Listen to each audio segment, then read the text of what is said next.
Oi, seja bem-vindo à Arena do Indireto, o primeiro podcast focado no canal indireto.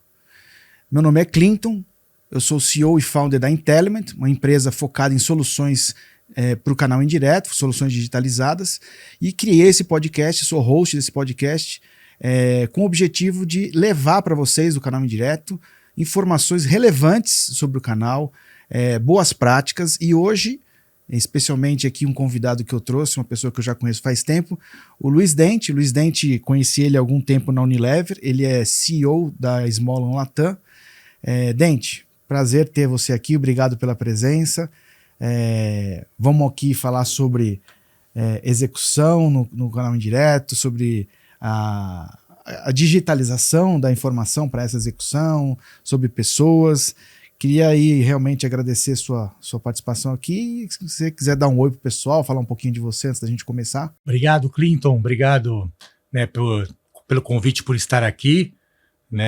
Muito legal ter a oportunidade de conversar sobre o varejo indireto, ter esse podcast especializado nisso. Eu acho que você aí, como uma empresa de soluções e de inteligência de gestão no indireto, você contribui, você leva conteúdo importante para milhares de pessoas que trabalham com esse canal na indústria e dentro dos distribuidores e também no pequeno varejo. Então, muito obrigado pela oportunidade. Bom, eu sou Luiz Dente, como o Clinton comentou. Atualmente eu estou exercendo a posição de CEO da Smolan. A Smolan é uma empresa multinacional que tem o foco em fazer com que as indústrias e varejistas tenham uma melhor conversão das suas vendas. Para isso, nós temos também ferramentas, soluções digitais, mão de obra, liderança de mão de obra. Quando eu falo liderança de mão de obra, liderança de promotores, merchandising, vendedores. Então, nós somos reconhecidos mundialmente nesse papel. Agora, nos últimos anos, a gente vem investindo muito dentro também de soluções digitais para marketplaces e B2B digital. Bom, Clinton, trabalhei aí muito tempo na Unilever, quase 30 anos, tive aí o privilégio e a oportunidade de trabalhar com diversas categorias de limpeza, perfumaria, alimentos. Tive também talvez um privilégio de atuar dentro do ramo de food service, então, além da cadeia de bens de consumo que muitos estão acostumados a ver nesse programa, eu conheço bem a cadeia de food service, que é um pouco diferente, e a cadeia de congelados, por ter liderado a Kibon aí em três oportunidades, a última como General Manager de sorvetes aqui em Brasil. Que, a propósito, é talvez um dos maiores desafios de execução do mercado brasileiro, porque além de todos os dilemas que muitos aqui que estão assistindo vivem, quando você fala em distribuir sorvetes, você tem o simples fato de que você tem que cuidar muito da qualidade e da temperatura, o que torna essa operação com conservadoras no ponto de venda uma das operações mais complexas que tem no país.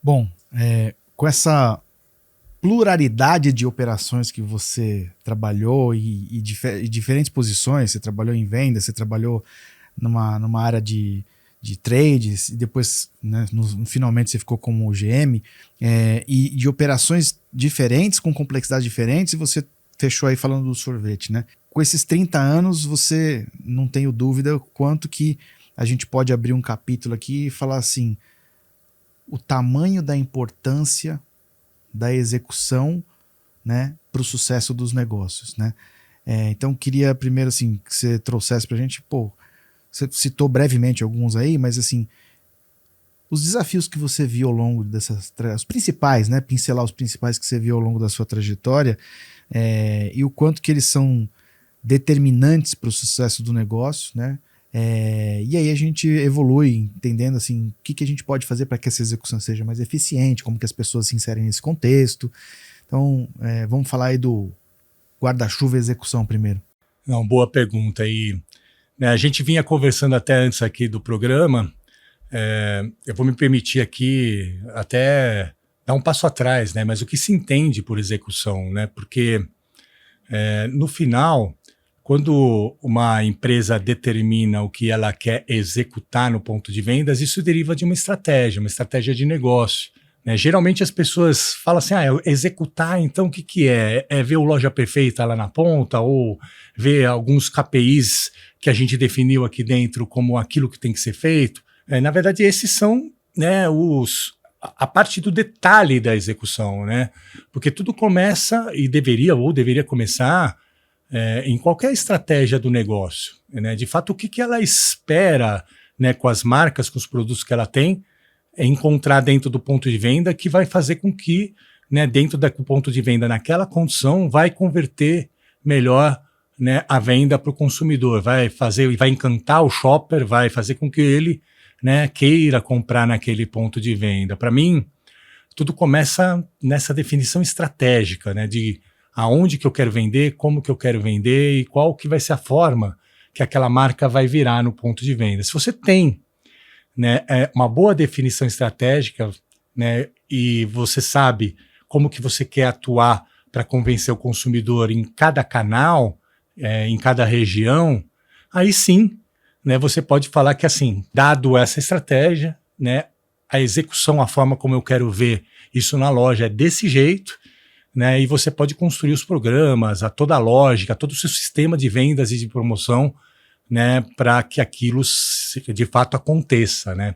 Eu falo isso porque a execução tem que ser medida em função disso. De fato, ela está fazendo com que sua estratégia aconteça?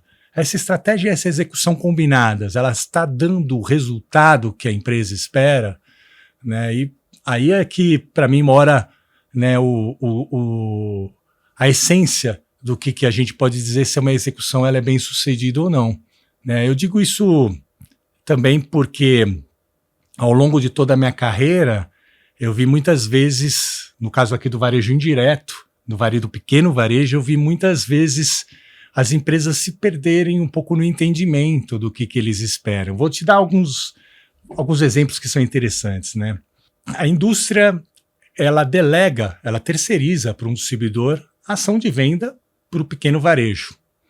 Então, já o primeiro objetivo dela, quando ela fez essa terceirização para um distribuidor, é porque provavelmente, dentro da equação dela de lógica de negócio, de rota de mercado, ela percebeu que valia mais a pena terceirizar a venda, a logística, o armazenamento, o crédito nessa operação para o pequeno varejo do que manter dentro da própria empresa, né? O ponto de partida, né, quando você pensa numa execução de varejo indireto, é que a indústria já delegou a alguém essa responsabilidade, porque ela acredita que essa entidade aqui vai conseguir fazer de uma forma ou mais eficiente ou mais barata do que ela mesma poderia fazer dentro de casa. Esse ponto eu acho que é importante porque ele já, de certa forma, ele já delimita um pouco da expectativa que precisa ser entendida sobre uma execução de varejo indireto.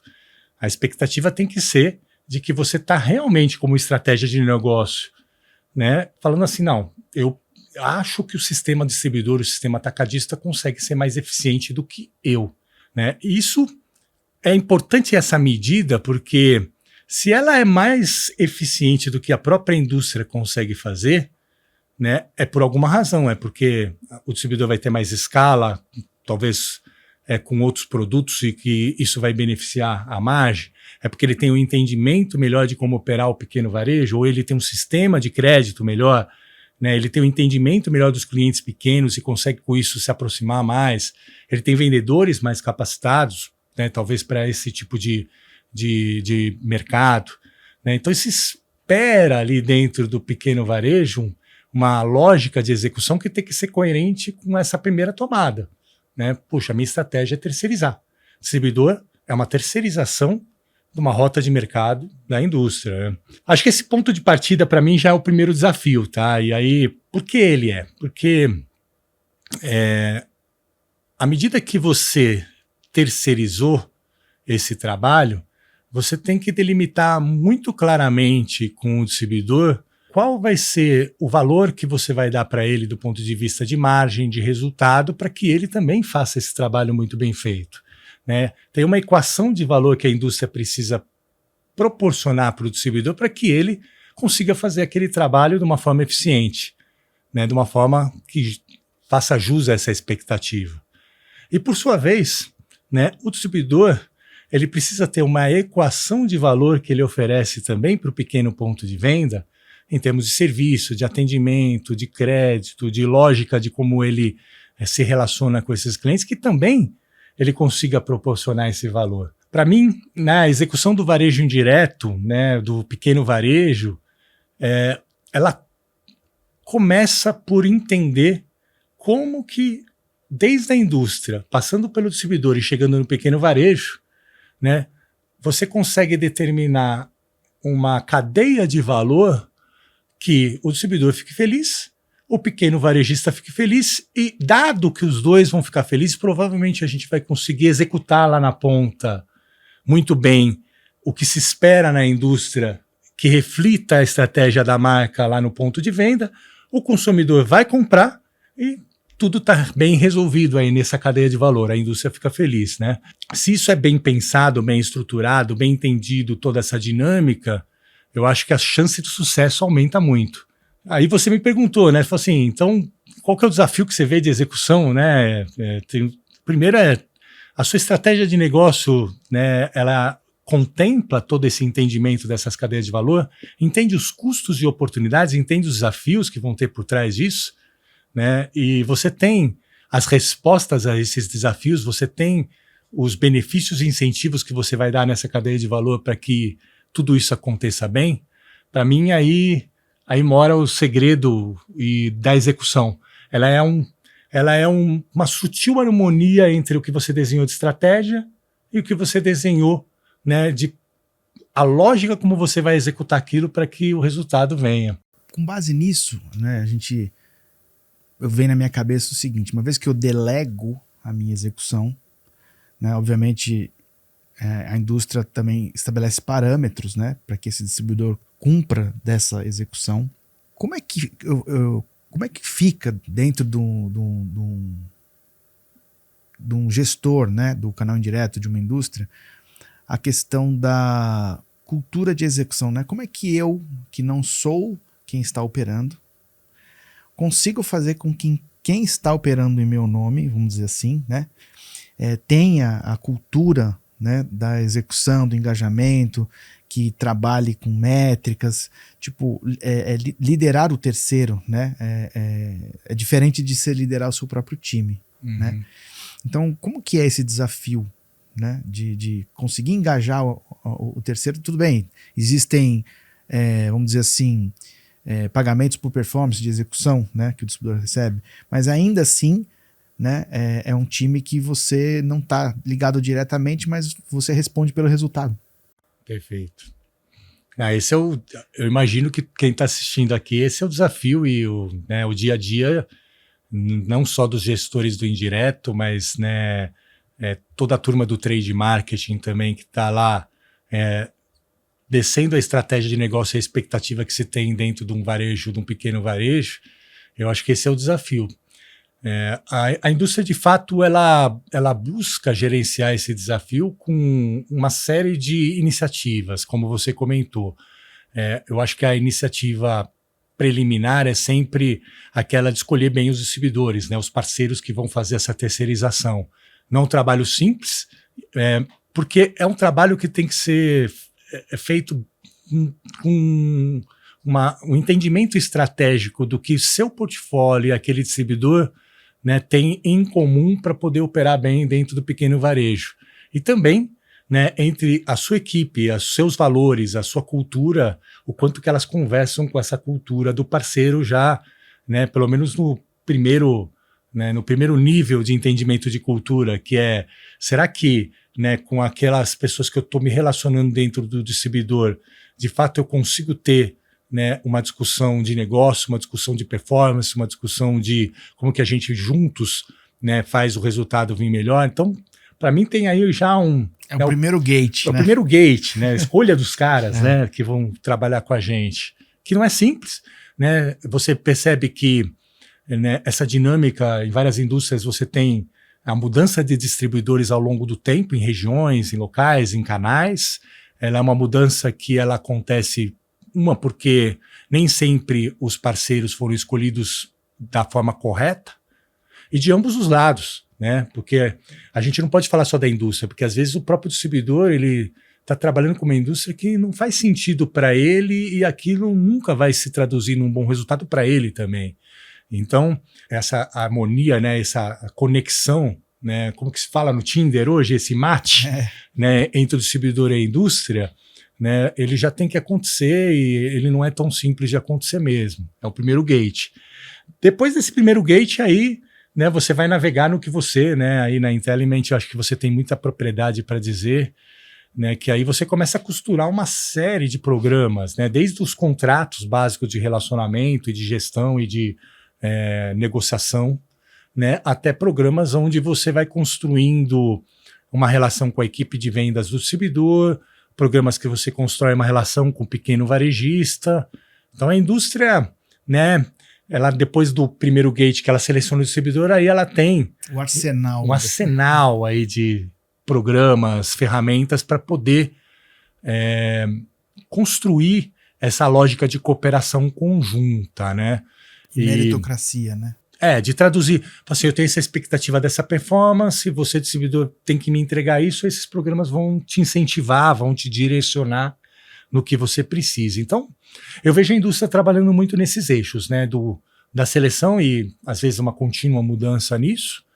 Eu vejo a indústria indo também para esses diversos programas, e aí com os desafios que estão, né, em relação a isso, né, em relação a ter toda essa gestão disso, né? Para você fazer a gestão eficiente de distribuidor, né, do programa de performance do distribuidor, para fazer a gestão da equipe de vendas do distribuidor, para fazer a gestão da sua negociação, do seu preço, do loja perfeita com o pequeno varejista que é atendido pelo distribuidor, você tem ali, né, uma multiplicidade de programas, KPIs, comunicação, treinamento. Então, é um universo de gestão complexo, né? E que se você não tiver o entendimento certo, né, de como implementar esses programas, e se você não articular bem, né, toda a conexão entre eles, né, do ponto de vista de saber exatamente quais KPIs conversar com o distribuidor, quais falar com a equipe de vendas, que momento fazer a comunicação, que momento dar um incentivo, tudo isso exige, né, algumas camadas de gestão. Uma delas, na minha opinião, vem o que a gente vem conversando muito, que é da digitalização disso tudo. Se isso tudo não está bem integrado e conectado, inclusive, com as informações de performance do canal, é muito difícil fazer isso, fazer essa cultura de performance, essa cultura de delegar a terceirização para o distribuidor fluir bem. Tá? Falo dessa camada de digitalização porque ela é importante, falo de uma camada aí que, na minha opinião, é como que você cria os processos e articulações entre esses diversos programas. E tudo isso à luz daquela estratégia que você falou, né? Eles têm que alimentar essa estratégia e que isso tem muita coisa, muitas vezes muitas indústrias se perdem nisso, né? Tipo, que vão fazendo coisas porque já fez em outro lugar, né? E falam, não, cara, mas isso não está conversando com a minha estratégia. Então, acho que ter a lucidez que todo esse arsenal ele está conversando com aquela estratégia, né? Que começa desde a escolha do distribuidor, você falou, né? A gente tem uma ferramenta que faz a avaliação de distribuidores tanto anual quanto para novos candidatos, vamos dizer assim, um assessment. Mas esse ponto dessa conversa da estratégia com as iniciativas de maneira muito lúcida e clara é também importante para que essa execução aconteça, né? Super, né? E você vê como que a gestão do indireto ela é uma terceirização, mas é uma terceirização que exige toda essa disciplina de gestão e todas essas camadas para poder facilitar o trabalho, que tem que ser muito bem resolvidas, que é o que você falou, começa por uma discussão de estratégia. Eu acho que tem um ponto cultural aqui de relacionamento, né? Porque assim, precisa ter uma comunicação clara e um relacionamento aberto, né, de entendimento entre as partes do que precisa resolver, do que mudou, do que está acontecendo e dando resultado para ambos os negócios. Tem a camada dos programas todos que ajudam a dar tração na lógica de performance e tem você tem que ter uma camada, na minha opinião, hoje, que é inevitável, de digitalização, para que você tenha, de fato, as informações corretas para poder tomada de decisão e para você ir para a mesa com o distribuidor, entendendo que rota que você tem que mudar, o que você tem que seguir, o que você pode melhorar, né? Então, é sempre uma gestão que dá trabalho. Mas aí eu vou fazer uma primeira provocação aqui, que eu acho que ela é importante. Dá trabalho e é cara, né? E aí você percebe que você tem um elemento a mais, né? Você terceirizou para o distribuidor porque você muitas vezes não conseguia fazer dentro de casa porque é caro. Então, você terceirizou. E aí você imaginava que você ia ter ali uma lógica de benefício já de custo. À medida que você coloca todas essas camadas, né, qual é o real custo de você operar o indireto? Se você, inclusive, não buscar soluções e ferramentas digitais, parceiros que te ajudem nessa gestão, né, no fim, né, provavelmente o seu custo de você atuar com um canal indireto está saindo muito mais caro do que você imaginava lá atrás, quando você tomou a decisão estratégica de ir para essa direção de ter um distribuidor atendendo aquele pequeno varejista, né? Então, percebe que assim, no final tem que conversar com a estratégia, tem que ir criando cultura e programas que ajudem você com o distribuidor a que ele aconteça, o distribuidor tem que estar correto, mas também isso tudo tem que ser feito de uma forma que não mude o benefício que você pode ter, que você tem fazendo a terceirização. Então, esse na minha opinião, aí é o grande desafio que muitos gestores de indireto, indústrias têm hoje em dia, e o distribuidor também, né? Porque tem um ponto interessante, porque o distribuidor,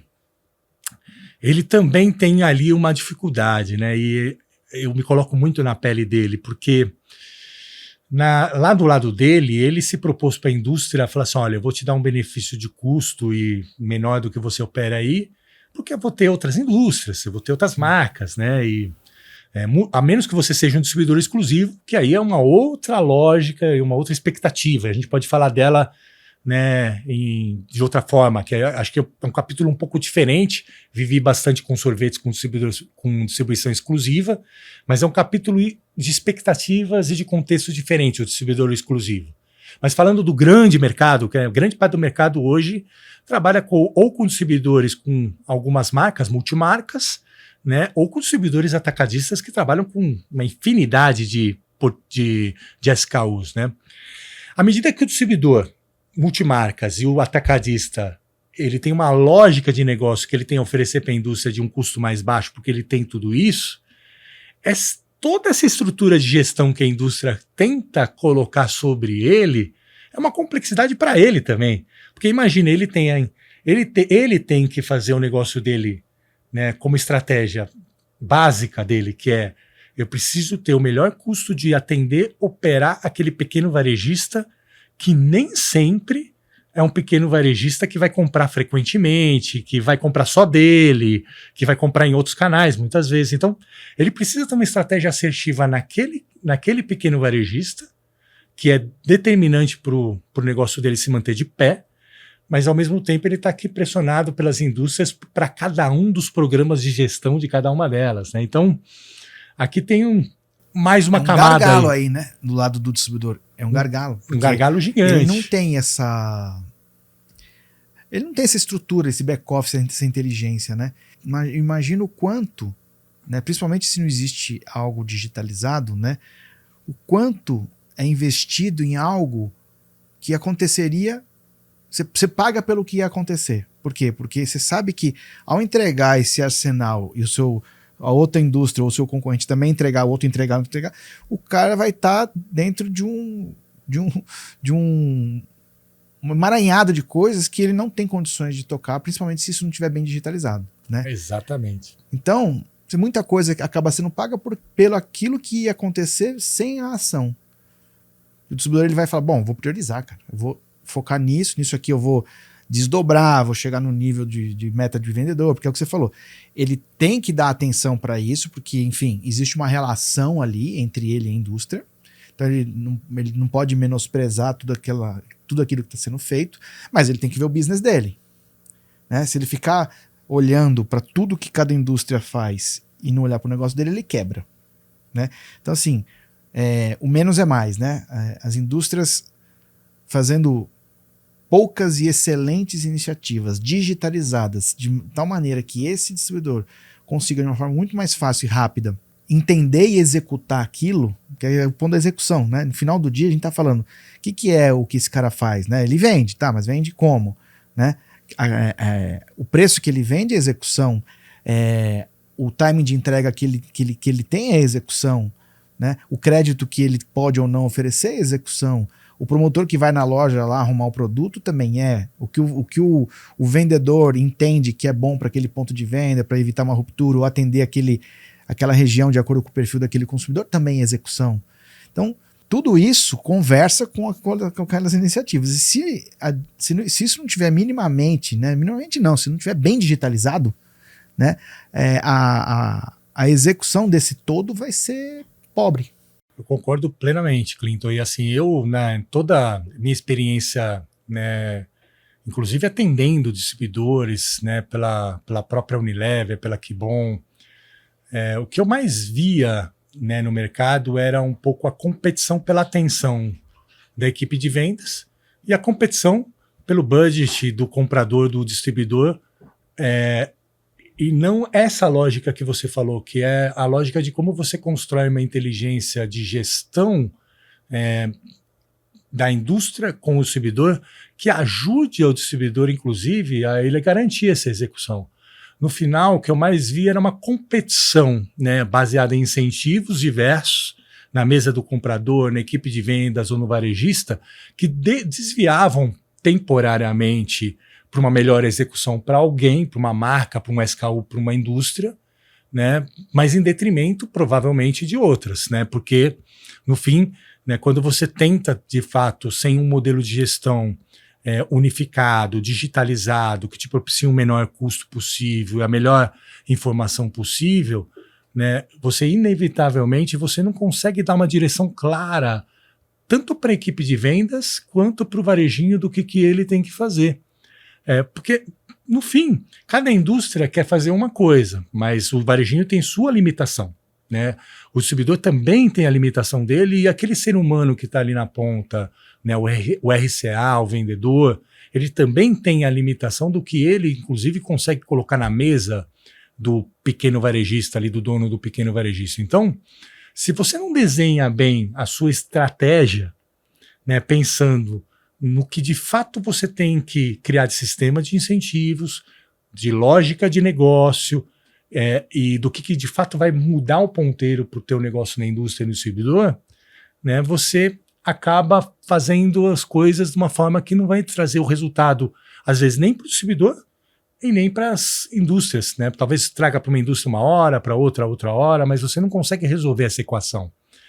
Então, para mim, até empresas como a sua, Inteliment, empresas como a Smolan também, que eu faço parte, assim, a grande oportunidade que eu vejo para a gente é de como que a gente ajuda essa integração entre a indústria e o distribuidor, que é um terceiro, em como que eles podem criar modelos de gestão, modelos de execução que sejam mais simples e mais assertivos sobre o que se pode fazer, o que se precisa fazer para ter o resultado de negócio. Aqui, eu sei que seu podcast não tem essa intenção, né, e talvez tem outras empresas legais no mercado também, aqui não é só, né, fazer o jabá aqui das duas empresas, mas é porque de fato existe uma dor, né, que é muito mal resolvida no mercado dentro da gestão do indireto, que é entender o que de fato precisa ser feito, como tem que ser feito, como que você cria isso com o menor custo possível.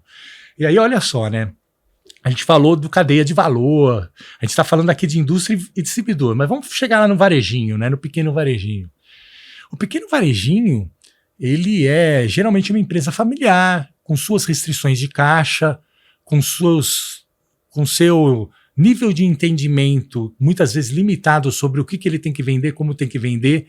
Ele desconhece, né, muitas vezes quem são os clientes dele, né, o que é já, né, um grande problema hoje do mercado, né?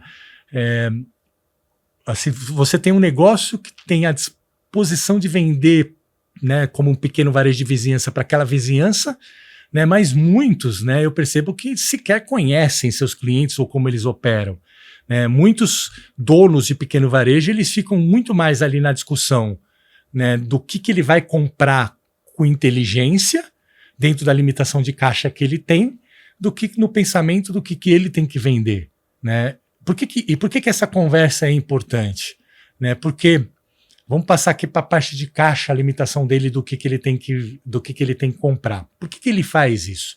Ele faz isso porque, no final, o negócio dele é muitas vezes decidido o que ele vai levar de dinheiro no bolso final, é decidido no centavo, no pequenos percentuais. Então a decisão de compra dele é fundamental. Né? Então ele gasta muito tempo nisso, mas também por uma outra razão. Se você pegar o pequeno varejista brasileiro hoje, ele tem um nível de estoque dentro da loja dele, você sabe de quanto? Não. Em média de 80 a 90 dias. Esse dinheiro... Tem os produtos de alto giro. Sim. Né, só que você ia falar do dinheiro, né? Não, eu falo, pô, esse dinheiro todo, né, faz falta para ele no dia a dia, né? Tá imobilizado, né?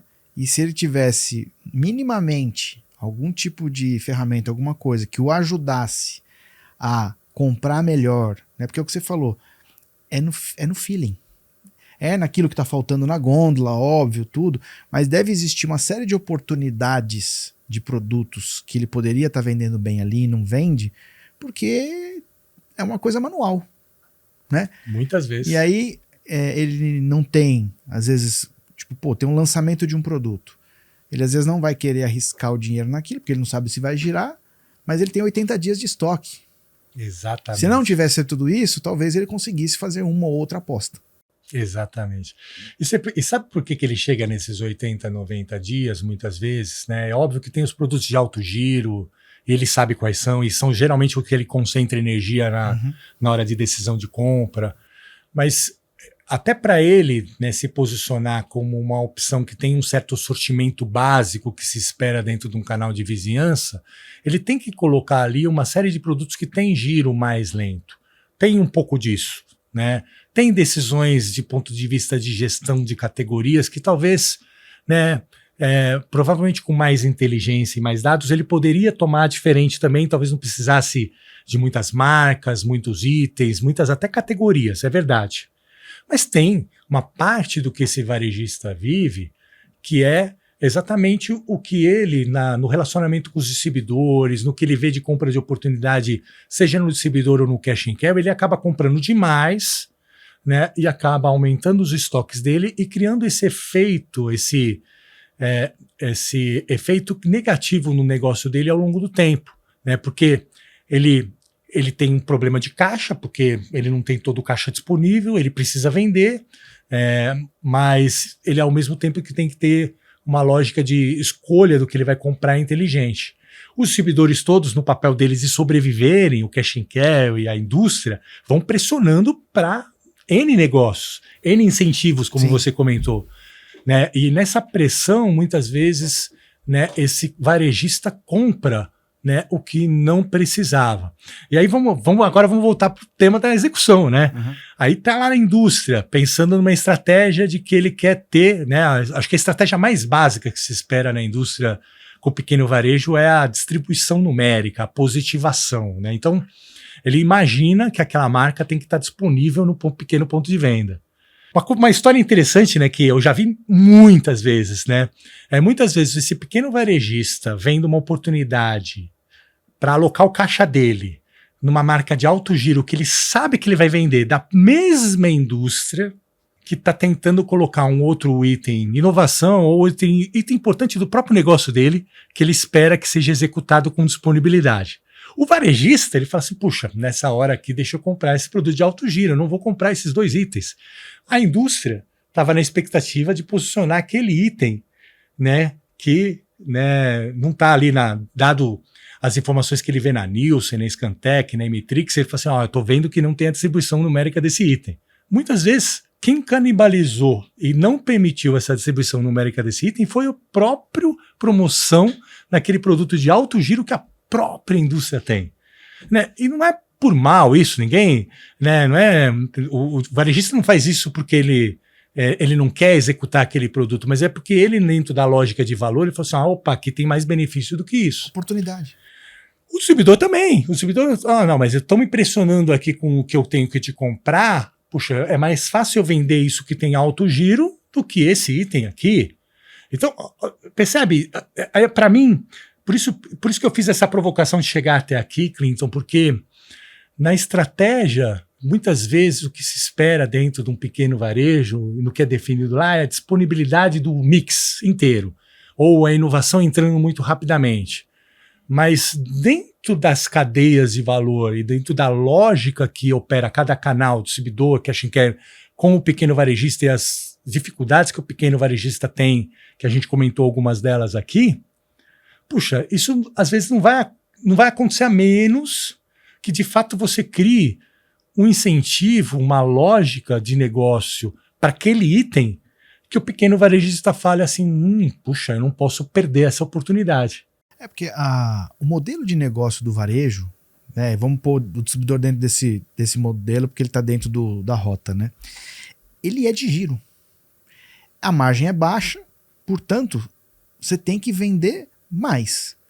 Se você dentro desse modelo de negócio, onde o giro é o que vai fazer, que você ganha na escala, você não ganha na margem individual, se você nessa lógica põe alguma coisa que joga contra, ela deixa de fazer sentido. Então, claro, a gente sabe que tem mix, mas às vezes você vai ver assim, o mix que algumas indústrias, eu trabalho com algumas indústrias, você fala, cara, esse mix aqui inteiro, mesmo que não é óbvio, a indústria já não imagina vender 100% do mix dela no canal indireto.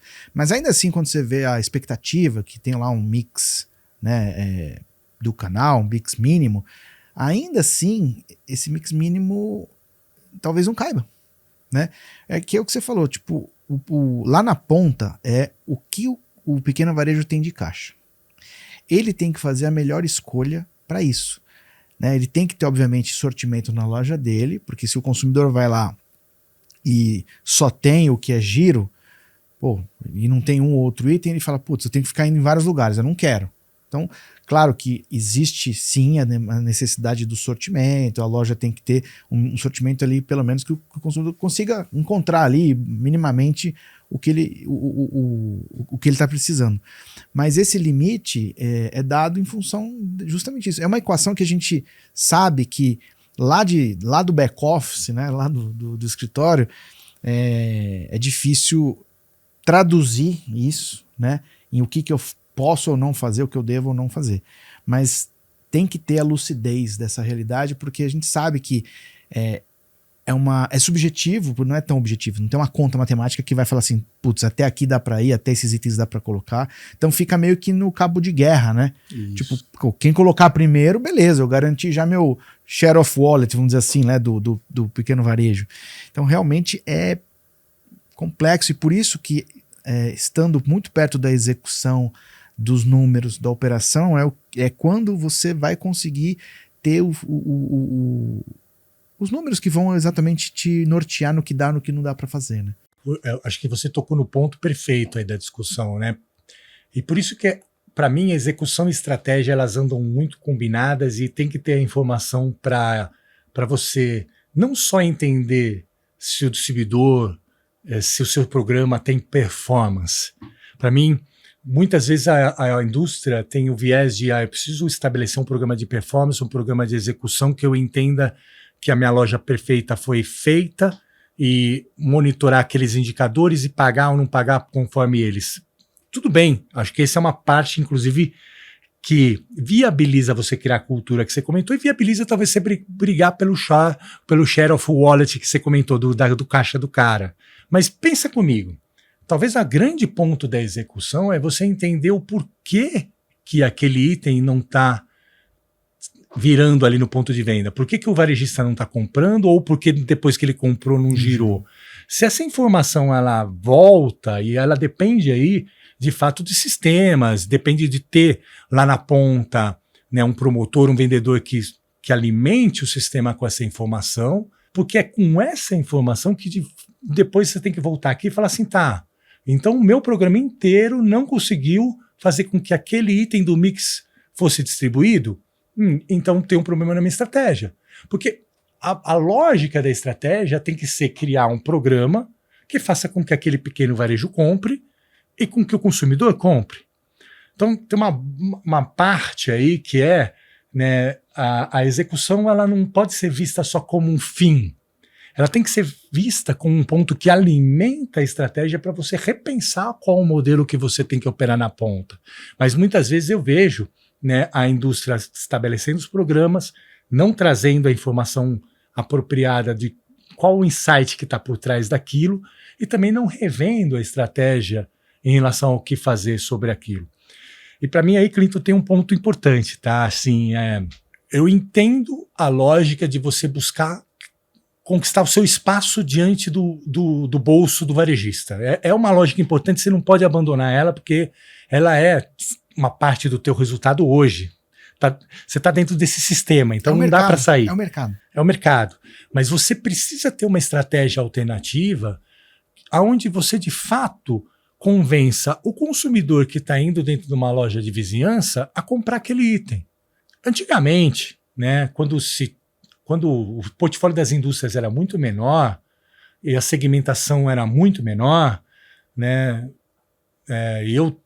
com 30 anos eu cheguei a pegar uma parte disso. Eu lembro que o mundo era um pouco mais simples, né? O pequeno varejista tinha poucos itens, né? E se a indústria queria fazer com que o pequeno varejista tivesse o item, né? Ele ia lá na televisão, na novela das 8, fazia um baita comercial bacana. Aquele comercial, todo mundo ficava sabendo daquela marca, daquele produto, criava interesse naquele produto.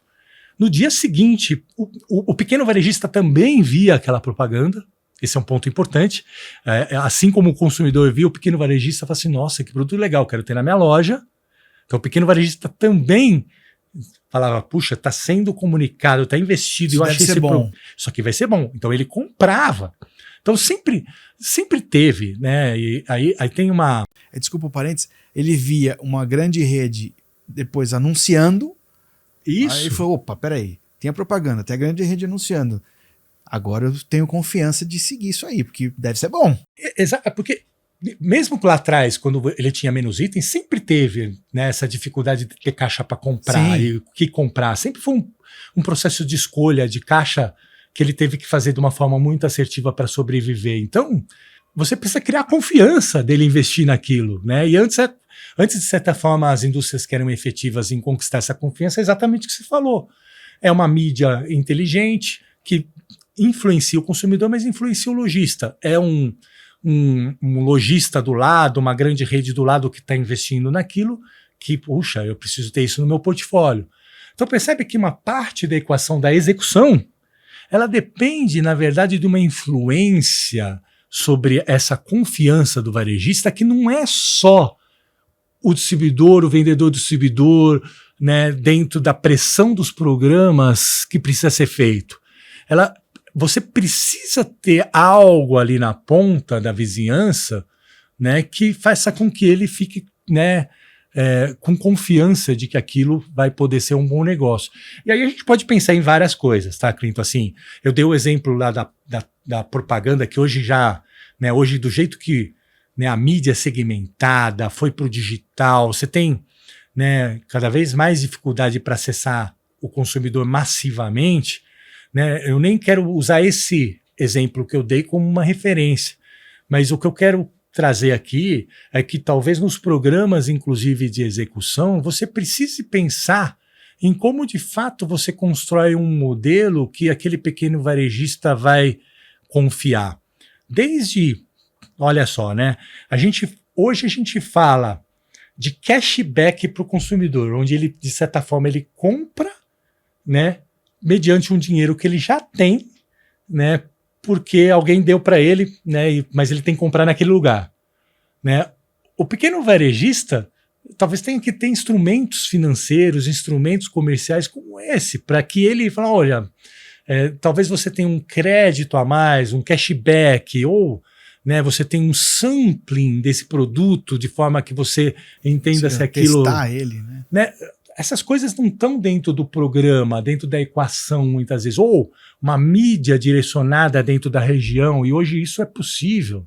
Né? Hoje, na própria esmola, a gente tem algumas ferramentas, eu vejo o Google ter ferramentas, eu vejo várias empresas tendo ferramentas de ativação na vizinhança que fazem com que talvez ele fique mais confortável em investir, mas isso tudo tem que ser parte do programa. Né? Isso tudo tem uma digitalização, sistemas, como que você, né, constrói a jornada do começo ao fim, que ela tem que ser muito bem feita. Né? Tá aí a oportunidade de repensar como que você vai executar lá o pequeno ponto de venda. E aí vamos dar um passo atrás. Lembra que eu comentei que assim, olha, muitas vezes a indústria ela cria estratégia de delegar para o distribuidor, ela vai pondo um programa em cima do outro, vai ficando caro. Né? E muitas vezes fica caro exatamente por isso, porque um programa em cima do outro, na verdade, às vezes não está bem gerido, porque ele não cruzou as informações, não teve uma boa gestão, né, integrada disso, né, não está bem gerido. Muitas vezes é porque os programas são caros mesmo para ele conseguir o share de atenção, né, que, como a gente comentou aqui, né, cada hora um ganha um jogo ali, né, do share of wallet, né, mas basicamente aquilo tudo tornou caro o negócio, não tornou? Assim, se não é feito de uma forma inteligente, tornou caro aquilo. Então, se você tornou caro, o distribuidor ficou caro. Né? Para ele não ficar caro, o que ele faz? Né? Ele vai reduzir custo em alguma outra parte do negócio dele, ou ele vai começar a trabalhar naquilo que tem mais margem, ou ele vai também, né, tentar equacionar com produtos de alto giro. Então, o distribuidor, à medida que tudo vai ficando caro, né, e você não consegue jogar isso por preço, né, o distribuidor também busca suas formas de contornar esse problema para ele ficar mais competitivo. Por que esse ponto é importante? Bom, uma parte do que todo o mercado conhece.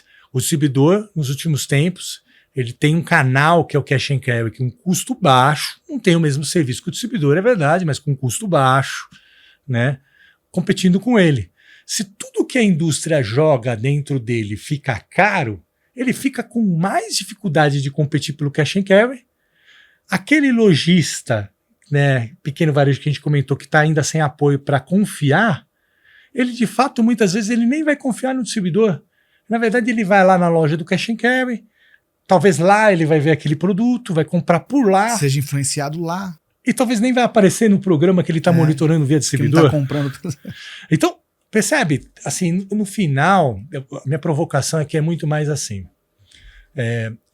Nessa lógica de terceirizar para o distribuidor, o papel da indústria não é sobrepor programas, mas compor de uma forma inteligente, entender a jornada que ele vai fazer até o fim, até a ponta sobre como ele quer executar, e ver se aquela jornada toda está dando um custo-benefício que faz sentido, inclusive, para o distribuidor ser eficiente, ser competitivo lá na ponta e conseguir trazer o varejinho para o lado dele. Acho que essa deveria ser a obsessão dos programas, né? Vou dar um exemplo prático. A gente está trabalhando lá num programa para algumas indústrias lá que é muito interessante, né? Junto com uma empresa de dados, aonde a gente está fazendo uma coisa muito básica, que existe um programa promocional bastante famoso no mercado, né, que está dentro do pequeno varejo, e dentro desse programa promocional, dentro do próprio sistema do varejo, ele já concede descontos. É um programa que possivelmente muitos conhecem. Né? Qual que é o insight que a gente viu de que esse programa não era tão efetivo? Ele não era tão efetivo, muitas vezes, porque o dono do pequeno varejo nem via que ele estava lá, de tanto de muita coisa que ele tinha, ou ele não tinha, às vezes, mão de obra para poder tornar aquela promoção visível, né, e compreensível para o consumidor na loja. E aproveitar ela. Então, percebe? E muitas indústrias ativando o programa, porque o programa é inteligente, mas sem ter essa preocupação de se o varejista, de fato, ele tem o caixa, se ele tem uma mão de obra para operar e executar aquilo. Se ele fez estoque para aquilo. Se ele fez estoque para aquilo, se chegou o produto para aquilo. E se né, dentro da visibilidade que a loja está colocando daquela promoção, de fato os consumidores da vizinhança vão se atrair para fazer aquilo. Percebe? Ou seja, onde que eu quero chegar? tem muitas empresas oferecendo soluções desintegradas, né? Porque cada um busca o seu nicho, o seu foco, a sua forma de fazer melhor o seu negócio para atender a indústria ou distribuidor. Mas a riqueza, e aí é que a digitalização ajuda muito, né? E eu acho que aí que está a beleza de programas que olham o end-to-end, né? A ponta a ponta. A beleza está... Como que eu construo uma jornada, não mais de programa de performance do distribuidor, mas uma jornada de programas que vão fazer a conversão de vendas lá na ponta acontecer. Essa, para mim, é a jornada. A performance está no meio, né? Se o distribuidor é eficiente ou não, em fazer com que aquela jornada de conversão ela foi bem feita lá na ponta. E se o varejista, de fato, ganhou confiança para comprar aquilo, aí que está, na minha opinião, talvez o desafio para empresas, né, como as nossas e como a indústria está pensando, de como que a gente faz com que o consumidor ele realmente veja que tem um produto lá, que tem a promoção e que ele queira comprar no pequeno ponto de venda de vizinhança. E para ele comprar no pequeno ponto de vizinhança, ele tem que comprar num preço que torne ele competitivo também dentro da região. Sim. Que é outro detalhe. Senão o consumidor vai no cash. Senão ele vai no cash. Então, olha só, ou você... A lógica toda tem que ser, ou você cria uma jornada ponta a ponta que seja de maior eficiência possível de custo e que torne o varejo competitivo, ou, né, o seu programa de performance vai estar medindo uma performance que não vai acontecer e você não identificou o porquê. E provavelmente está relacionado a tudo que a gente falou aqui hoje. Vai ser caro e não vai dar retorno. Vai ser caro, não vai dar retorno. Aí que a gente falou bastante de digitalização, mas vou dar alguns inputs aqui importantes até da minha experiência, né? Uma das coisas que, até na minha jornada de sorvetes, e que nem, né, é uma jornada muito mais complexa que muitos de vocês passam, a nossa obsessão era essa: como que eu faço com que o custo de servir aquele pequeno ponto de venda fosse o menor possível para que eu desse a maior margem possível para aquele ponto de venda operar com o meu sorvete, né? Para que ele tenha, de fato, né, a satisfação de ter uma conservadora que ocupa um espaço, para ele topar os preços que eu coloco dentro do meu programa lá de precificação, né? Um dos problemas que eu encontrei na Kibon antes de eu chegar era um monte de varejistas insatisfeitos com o preço que eu colocava para ele, que ele tinha que vender de produtos Kibon, por causa da margem. Eu falei assim, tá, então não adianta eu brigar contra isso. É óbvio que eu tenho sempre a forma como a empresa sempre buscou fazer então, se ele não precifica direito, vamos tirar a máquina, vamos trabalhar de uma forma diferente com esse cara.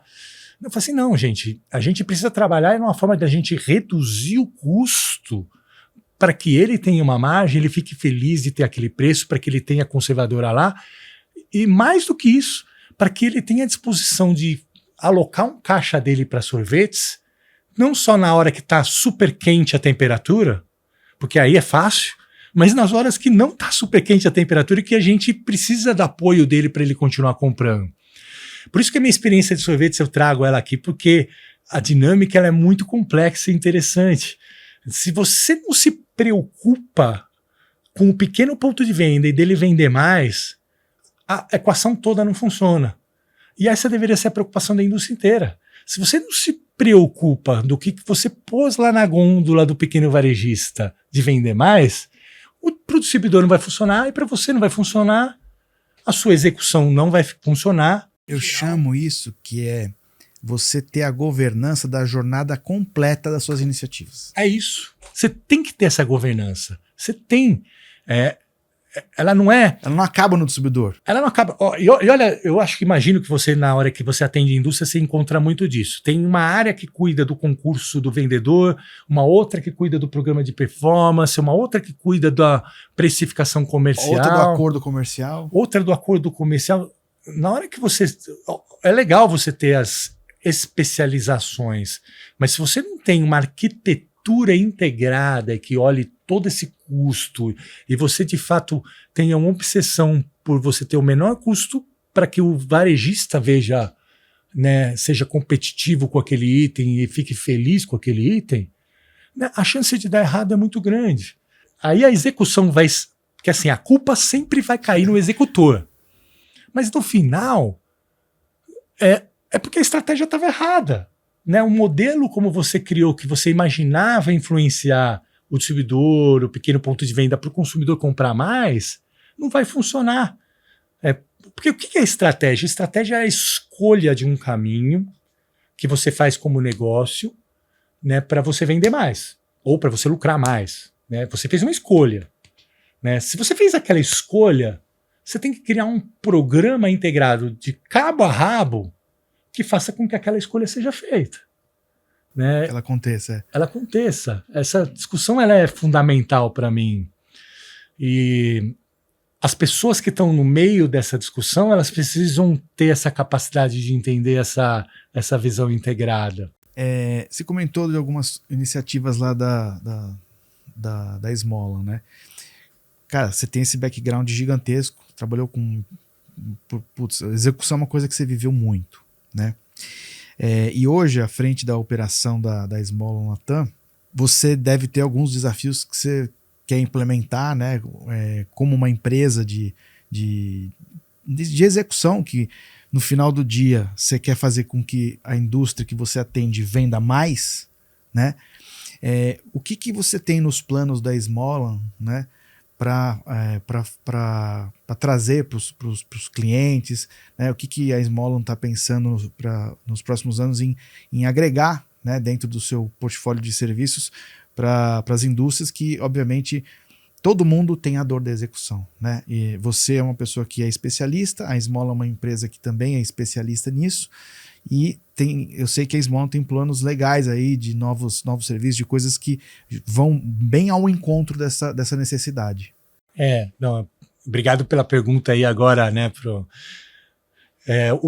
a minha chegada na Esmola, depois de toda essa experiência executando pela indústria, é a união, né, um casamento entre uma empresa que já internacionalmente faz super bem os modelos de execução e de conversão com a minha expertise do que eu vivi aqui na indústria. E, de fato, a minha expectativa, né, e um pouco da direção que eu estou já colocando a Esmola hoje a Esmola é conhecida no mercado como uma empresa de mão de obra de promotor.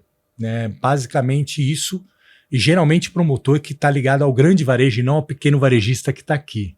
Né?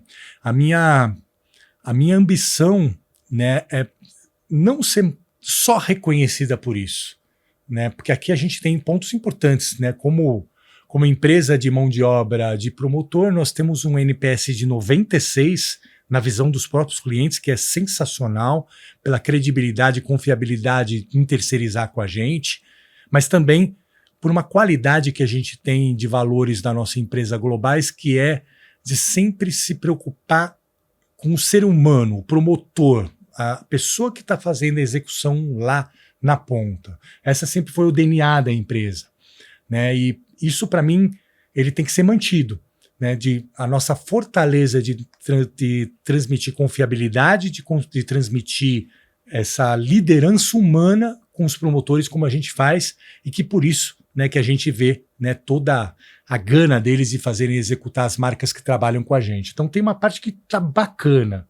Mas a minha ambição é ir além, né? É ajudar as indústrias, de fato, a pensar na terceirização de execução de uma forma muito mais integrada, que não precisa ficar só no promotor, mas pode ficar na própria equipe de vendas, pode ser num modelo de vendas completamente diferente, né? Pode ser num modelo de vendas que alguns distribuidores já entendem bem, mas muitos ainda nem pensaram, né, no uso de tecnologias, algumas bem básicas, tipo televendas, né, que para o food service é essencial, mas em outros ramos sequer ainda se fala sobre televendas como uma opção de menor custo, né, há opções de CRM, há opções de como que você cria ferramentas de pedidos inteligentes ou integradas a marketplaces, como Compra Agora, BIS ou outras ferramentas, né? Como você constrói uma lógica de execução que junte vendas e merchandising, de forma que, no final, né, merchandising está lá olhando o que está acontecendo na loja, mas se o vendedor não está interligado nesse sistema de informação, ele não sabe quando que ele tem que disponibilizar produto, que tipo de produto, e essa conversa não rola bem, né, a execução lá na ponta não acontece. Então, dentro do portfólio de soluções, serviços, a gente vem pensando muito nessa dinâmica de como você, né, terceiriza, mas pensando na visão integrada, né, daqui da ponta do promotor, mas até como que você faz o sistema de gestão de vendas, pedidos, disponibilidade, entendimento do loja perfeito de uma forma que de fato vire valor para o distribuidor, vire valor para a indústria, né? Então, a gente está indo muito nessa direção, lá com o Smolan. Quantos países a Smolan está? Estamos em mais de 60 países. Olha só. Em vários países, né, nós somos os responsáveis por toda a equipe de vendas de algumas empresas, inclusive no indireto.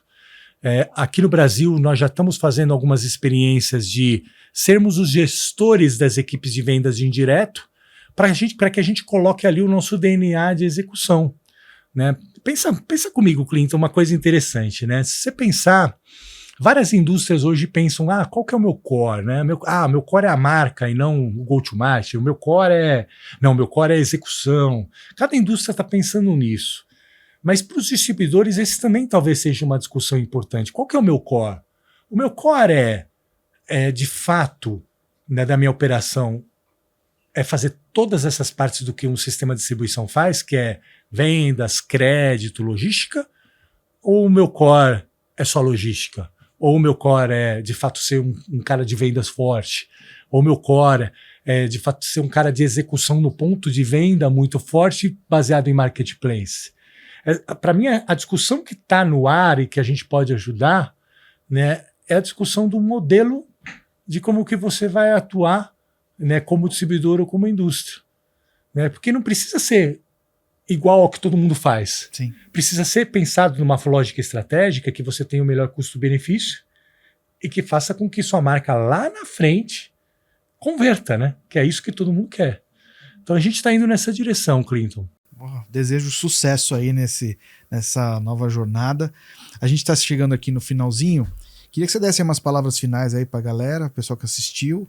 E se quiser dar alguma dica de alguma coisa, de livro, de sei lá, seja qual for, tá aberto, fica à vontade aí. Puxa, obrigado, Clinton, pelo espaço aqui, por ter... Eu me coloquei como um propósito, né, nessa minha fase da vida, ajudar, né, os profissionais e ajudar as indústrias com o que eu mais conheço, que é tudo que a gente comentou aqui, né?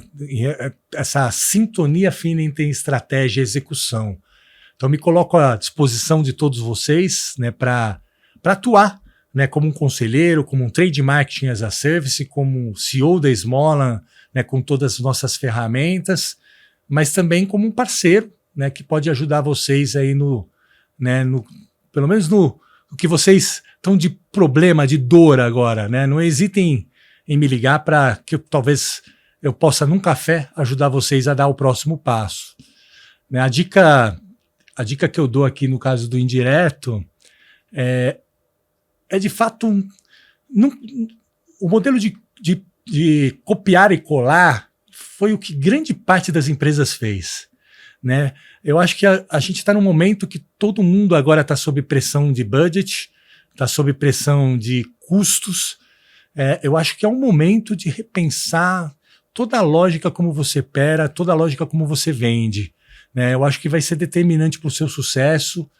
E eu convido a pegar um pouco desse podcast, de outros podcasts que você tem lançado que são muito bons, né? Assistir com atenção, porque tem muitos insights muito legais e que acho que tem que ir para a mesa, né, de reunião, para a mesa de negócio lá, para sair um pouco da caixa, pensar e fazer as coisas um pouco diferentes. Não sei se eu tenho um livro, não, mas talvez seja interessante também se provocar no sentido de pensar nas cadeias diferentes. Né? Eu vejo muito, né, o público que deve ser o maior público seu aqui, de indústria de bem de consumo, né, conversando um pouco com indústria de eletroeletrônicos, com indústrias de food service, indústrias de congelados.